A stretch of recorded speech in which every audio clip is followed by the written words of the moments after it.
Hello aspirants, welcome to Sahil updates. Sahil updates में आप सभी का एक बार फिर से स्वागत है। एस्पिरेंट्स, साहिल अपडेट्स के इस प्लेटफॉर्म पर आपको लेटेस्ट जॉब अपडेट्स मिलेंगी और जो अब वैकेंसीज चल रही हैं उनके बारे में आपको सारी जानकारी दी जाएगी। जो भी एग्ज़ाम्स हैं, चाहे एसएससी का एग्ज़ाम हो, एसएससी की वैकेंसीज, यूपीएससी की वैकेंसीज या फिर स्टेट गवर्नमेंट के द्वारा कोई भी नई वैकेंसीज जारी की गई हो, चाहे वो एचएसएससी हो, यूपी ट्रिपल एस भी हो या कोई भी अदर स्टेट का जो भी एग्ज़ाम है, जो भी वैकेंसीज हैं, उनके बारे में आपको सारी जानकारी डिटेल से प्रोवाइड करवाई जाएंगी। साथ के साथ आपको एग्ज़ाम पैटर्न भी बताया जाएगा, किस पोस्ट के लिए क्या एग्ज़ाम पैटर्न रहेगा और स्पेसिफिक एग्ज़ाम के लिए क्या सिलेबस रहने वाला है। सारी जानकारी आपको यहाँ से एकदम टाइम टू टाइम प्रोवाइड करवाई जाएंगी। साहिल अपडेट्स के इस प्लेटफॉर्म पर जो कैंडिडेट्स नए हैं वो भी एक बार सब्सक्राइब जरूर कर लें, ताकि आपको टाइम टू टाइम सारी अपडेट्स मिलती रहे, कोई भी इम्पोर्टेंट अपडेट आपसे मिस ना हो। तो चलिए आज स्टार्ट करते हैं, आज के इस वीडियो को देखते हैं कि आज आपके लिए क्या कुछ न्यू है इस वीडियो के लिए। Aspirants SSC staff selection commission और उन्होंने नया नोटिस जारी किया है। एसएससी के द्वारा जो नोटिस जारी किया गया है ये है दिल्ली पुलिस के अंदर हेड कांस्टेबल की पोस्ट का। देखो, दिल्ली पुलिस कांस्टेबल की वैकेंसीज आ चुकी हैं और ये वैकेंसीज है हेड कांस्टेबल, एडब्ल्यूओ और टीपीओ की, असिस्टेंट वायरलेस ऑपरेटर और टेली प्रिंटर ऑपरेटर की। दिल्ली पुलिस, देखो, अलग अलग 3 वैकेंसीज निकली है दिल्ली पुलिस के अंदर। एक तो है पहली कांस्टेबल की, दूसरी है ये एडब्ल्यूओ और टीपीओ की, और तीसरी है ड्राइवर की। 3 अलग अलग कैटेगरी की अलग अलग वैकेंसीज निकली है दिल्ली पुलिस के अंदर। अगर आप एलिजिबल है तो आप तीनों ही पोस्ट के लिए अप्लाई कर सकते हैं, ध्यान रखना। अगर आपके पास क्वालिफिकेशन है जो मांग रखी है तो आप तीनों ही पोस्ट के लिए अप्लाई कर सकते हैं, कांस्टेबल, ड्राइवर और ये एडब्ल्यूओ टीपीओ की, ऑपरेटर, वायरलेस ऑपरेटर की। तो अब हम देखने वाले ये नोटिस जो आया है, ये आया है head constable, assistant wireless operator और टेली प्रिंटर ऑपरेटर की पोस्ट के लिए। डिटेल में हम सारी चीज़ पढ़ते हैं, इसमें कब से कब तक इस पोस्ट के लिए अप्लाई करना है, क्वालिफिकेशन, एजुकेशन क्वालिफिकेशन, पेपर कैसे होगा, सिलेक्शन प्रोसेस क्या क्या होना चाहिए, सारी जानकारी इसमें हम 1 बाय 1 करके पढ़ेंगे। सबसे पहले ऑनलाइन एप्लीकेशन फॉर्म की बात करें, कब से कब तक अप्लाई करना है, तो वो है 24 सितंबर से लेकर 15 अक्टूबर तक। 24 सितंबर से लेकर 15 अक्टूबर तक आपको ऑनलाइन अप्लाई करना है। 15 अक्टूबर तक, 15 अक्टूबर के बाद 23 अक्टूबर से लेकर 25 अक्टूबर तक आपकी करेक्शन विंडो ओपन होगी। अगर आपका कुछ गलत हो गया फॉर्म में तो 3 दिन का अलग से टाइम आपको दिया जाएगा, 23, 24 और 25 अक्टूबर। पहले तो आपको इंपॉर्टेंट डेट ये ध्यान रखनी है, 24 सितंबर से लेकर 15 अक्टूबर। 15 अक्टूबर लास्ट है, रात के 11 बजे तक, वो भी ध्यान रखना। पेपर जो होगा इसका वो दिसंबर एंड में या फिर जनवरी के अंदर पेपर होगा। दिल्ली पुलिस के लगातार 3 पेपर होंगे, पहले कांस्टेबल का, फिर ये टेली प्रिंटर को ऑपरेटर का और फिर ड्राइवर का। ये सारे पेपर एक साथ लगातार कंडक्ट करवाए जाएंगे, मतलब 10-15 दिन के गैप के अंदर ही। जो कांस्टेबल है उसका भी यही शेड्यूल दिया है पेपर का, दिसंबर 2025 से जनवरी 2026 के अंदर। ये हेल्पलाइन नंबर है, अगर कोई भी क्वेरी है फॉर्म के बारे में कुछ भी पूछना हो, 1800-309-3063। यहाँ पर आप कांटेक्ट कर सकते हैं, टोल फ्री हेल्पलाइन नंबर जारी किए हैं। एप्लीकेशन, ऑनलाइन एप्लीकेशन फॉर्म के रिगार्डिंग कोई भी समस्या हो यहाँ पर आप पूछ सकते हैं। तो ये तो इंपॉर्टेंट डेट के बारे में, 24 सितंबर से लेकर 15 अक्टूबर तक आप अप्लाई कर सकते हैं। एसएससी के द्वारा नोटिस जारी किया गया है। देखो, आप अप्लाई कहाँ से कर सकते हो, एसएससी की ऑफिशियल साइट से, ssc.gov.in। और दूसरा है दिल्ली पुलिस की ऑफिशियल साइट, delhipolice.gov.in, जहाँ पर ये आपको नोटिस मिलेगा, इसके रिगार्डिंग लिंक मिलेगा, सारी जानकारी यहाँ पर भी मिलेगी। एसएससी पर भी है और दिल्ली पुलिस.gov.in, यहाँ पर भी आपको सारी जानकारी दी जाएगी। ठीक है, अब आगे हम इसमें बात करें तो इसमें देखो, सबसे पहले आपका होगा computer based exam online mode में। ठीक है, कंप्यूटर बेस्ड एग्जाम आपका कंडक्ट करवाया जाएगा और जो कंप्यूटर बेस्ड एग्जाम होगा उसमें 20 गुना बच्चों को शॉर्टलिस्ट किया जाएगा आगे फिजिकल के लिए। सबसे पहले आपका ऑनलाइन एग्जाम होगा, कंप्यूटर बेस्ड एमसीक्यू क्वेश्चंस उसके अंदर पूछे जाएंगे। उसके बाद जितनी वैकेंसीज है उसके 20 गुना बच्चों को बुलाया जाएगा फिजिकल के लिए, फिजिकल एंड्योरेंस और मेजरमेंट टेस्ट के लिए, जो दिल्ली पुलिस खुद से कंडक्ट करवाएगी। उसके बाद डीवी वगैरह जो क्वालिफिकेशन है उसके बाद आगे का काम सारा होगा आपका धीरे धीरे करके। पे लेवल की बात करें तो पे लेवल 4 में है। देखो, वो कांस्टेबल रैंक की पोस्ट है, वो है पे लेवल 3 की, और ये है हेड कांस्टेबल पे लेवल 4 के अंदर। रैंक का फर्क है, ध्यान रखना। नंबर ऑफ वैकेंसीज की बात करें अब, हेड कांस्टेबल AWO TPO, और सबसे पहले बात करते हैं मेल कैंडिडेट्स के लिए। मेल कैंडिडेट्स में अलग अलग कैटेगरी के हिसाब से जो पोस्ट की बात करें तो जनरल के लिए है 126, EWS 29, OBC 76, SC 33, ST 21, total है 285। एक्स सर्विसमैन के अलग अलग कैटेगरी के हिसाब से टोटल है 49, और जो डिपार्टमेंटल कैंडिडेट हैं जो ऑलरेडी दिल्ली पुलिस में काम कर रहे हैं उनके लिए 36 वैकेंसीज। भाई जो दिल्ली पुलिस में अलग रैंक पर लगा हुआ और इस पोस्ट के लिए अप्लाई करना चाहते हो, 36 पोस्ट उसके लिए दी गई है। Head constable AWO TPO male की, यानी कि पुरुषों की टोटल पोस्ट की बात करें मेल कैंडिडेट के लिए तो टोटल 370 पोस्ट हैं। वैसे तो नॉर्मल जो है वो 285 ही पोस्ट है, 285, सिर्फ और सिर्फ 285 पोस्ट है मेल कैंडिडेट्स के लिए, plus 49 ex serviceman, plus 36 departmental candidates के लिए है। मेल के बाद बात करें फीमेल के लिए, head constable AWO TPO female, यहाँ पर बात करें तो जो नॉर्मल है जनरल के लिए 70 हैं, EWS के लिए 16 हैं, OBC के लिए 42, SC के लिए 21, ST के लिए 14, टोटल 163 पोस्ट हैं, 163 पोस्ट है टोटल फीमेल के लिए 163, और डिपार्टमेंटल कैंडिडेट्स के लिए 19, टोटल 182 वैकेंसीज हैं। ये है फीमेल कैंडिडेट्स के लिए, हेड कांस्टेबल AWPO TPO के लिए। ठीक है, ये वैकेंसीज दी गई है, ये फीमेल की है 182 और मेल के लिए 370। ये टोटल वैकेंसीज यहाँ पर दी गई है। आगे बात करते हैं एज लिमिट की, तो मिनिमम 18 और मैक्सिमम 27 ईयर्स हो सकती है, कम से कम 18 और अधिकतम 27 साल। कब? 1 जुलाई 2025 को, 1 जुलाई 2025 को कम से कम 18 साल और मैक्सिमम 27 साल आपकी उम्र हो सकती है। यानी कि आपकी डेट ऑफ बर्थ होनी चाहिए 2 जुलाई 1998 से लेकर 1 जुलाई 2007 के बीच में। 2 जुलाई 1998 से लेकर 1 जुलाई 2007 के बीच में आपकी डेट ऑफ बर्थ होनी चाहिए।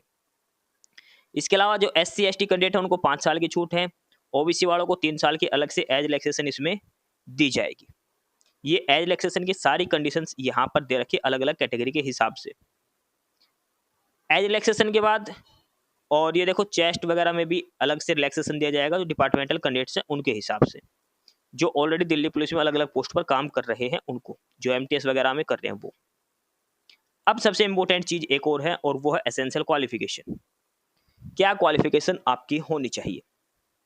तो एजुकेशन क्वालिफिकेशन की बात करें तो आपके पास 12th क्लास होनी चाहिए, उसमें साइंस और मैथ एक सब्जेक्ट होने चाहिए, यानी कि 12th साइंस से होनी चाहिए। साइंस में भी नॉन मेडिकल से, भाई नॉन मेडिकल में ही मैथमेटिक्स, हालांकि मेडिकल में भी मैथ लेते हैं, एडिशनल मैथ। कहने का मतलब है कि साइंस, मैथ वाला साइंस होना चाहिए, मैथमेटिक्स आपके पास होनी चाहिए +2 में, फिजिक्स केमिस्ट्री मैथ। जिसके पास ये है वो अप्लाई कर सकता है +2 के अंदर, PCM जिसके पास है वो। या फिर आपके पास NTC जो है मैकेनिक कम ऑपरेटर इलेक्ट्रॉनिक कम्युनिकेशन सिस्टम, अगर ये सर्टिफिकेट है national trade certificate in mechanic come operator electronic communication system के अंदर अगर आपका सर्टिफिकेट कोर्स कर रखा है तो भी आप अप्लाई कर सकते हैं। ये 2 एजुकेशन क्वालिफिकेशन मांग रखे, कोई एक आपके पास होनी चाहिए। उसके बाद प्रोफेशनल क्वालिफिकेशन में है कंप्यूटर की नॉलेज, 15 मिनट के अंदर 1000 की डिप्रेशन आपका होना चाहिए। इसके अलावा कंप्यूटर का टेस्ट अलग अलग आपसे कंप्यूटर रिलेटेड भी आपसे चीज़ें पूछी जाएंगी, प्रिंटिंग वगैरह, MS office, saving, modification, type test, paragraph, numbering, ये सारी चीज़ें आपसे करवा कर देखी जाएंगी, यानी कि कंप्यूटर को आपका आना जरूरी है। ठीक है, ये सारी बातें इसमें मांगी गई हैं। इसके अलावा NCC वालों को एक्स्ट्रा ग्रेस मार्क्स भी दिए जाएंगे। NCC C वालों को 5% एक्स्ट्रा, B वालों को 3% और NCC A सर्टिफिकेट वालों को 2% एक्स्ट्रा मार्क्स दिए जाएंगे। इसके अलावा हायर डिग्री में भी है। हायर डिग्री किसके अंदर है? जिसने RRU से कर रखी है, राष्ट्रीय रक्षा यूनिवर्सिटी से जिसने ग्रेजुएशन कर रखी है, पोस्ट ग्रेजुएशन कर रखी है उसको, ये वहां पर भी 5 से लेकर 2% तक के नंबर एडिशनल मार्क्स आपको दिए जाएंगे। अप्लाई करना है आपको ssc.gov.in पोर्टल पर जाना है, रजिस्ट्रेशन करना है, डिटेल सारी फिलअप करनी है, जो डिटेल्स मांगी गई है सारे डॉक्यूमेंट्स अपलोड करके आपको फॉर्म अप्लाई करना है। एप्लीकेशन फीस की बात करें तो मात्र 100 रुपये एप्लीकेशन फीस है, लेकिन ये 100 रुपये किसके लिए है? सिर्फ और सिर्फ जनरल, EWS और OBC इन तीनों कैटेगरी के मेल कैंडिडेट्स के लिए, बाकी फीमेल 0, SC ST वालों की तो 0 ही है। ठीक है, एक्स सर्विस मैन की भी कोई फीस नहीं लगेगी इस फॉर्म के अंदर। ये सारी बेसिक डिटेल्स यहाँ पर दे रखी है। एग्जाम सेंटर है वो एसएससी बनाएगी। जो एसएससी जो पेपर लेती है उसके हिसाब से ही एग्जाम सेंटर सेलेक्ट करे जाएंगे, क्योंकि पेपर एसएससी लेगी। तो अलग अलग रीजन के हिसाब से, जिस भी स्टेट से हो आप, अपना स्टेट रीजन से अगर अप्लाई करोगे तो इधर जो देखो, अगर मान लो आप के आर रीजन से, कर्नाटक केरल रीजन से अप्लाई करते हो, तो ये सारे डिस्ट्रिक्ट दे रखे, सिटी दे रखे हैं जो एग्जाम सेंटर बनाए जाएंगे। तो जिस भी रीजन से आप अप्लाई करोगे उसी रीजन के जो सिटीज़ दे रखे हैं वहाँ पर आपका एग्जाम सेंटर बनाया जाएगा। ठीक है, और आप ऑल आवर 3 सेंटर्स की प्रेफरेंस दे सकते हैं, 3 में से कोई एक आपको अलॉट किया जाएगा। सिलेक्शन प्रोसेस की बात करें तो पेपर होगा 100 नंबर का, फिर फिजिकल होगा, क्वालिफाइंग करना है वो, फिर ट्रेड टेस्ट लिया जाएगा, वो भी क्वालिफाई नेचर का, फिर कंप्यूटर का टाइपिंग टेस्ट, वो भी क्वालिफाई नेचर का रहेगा। पेपर 100 नंबर का होगा, उसमें 0.25 की नेगेटिव मार्किंग रहेगी।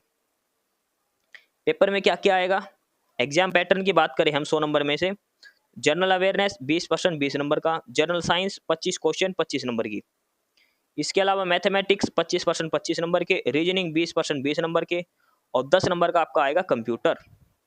टोटल 100% पूछे जाएंगे। 100 नंबर का पेपर होगा, 90 मिनट दी जाएगी, और +2 लेवल का पेपर आएगा।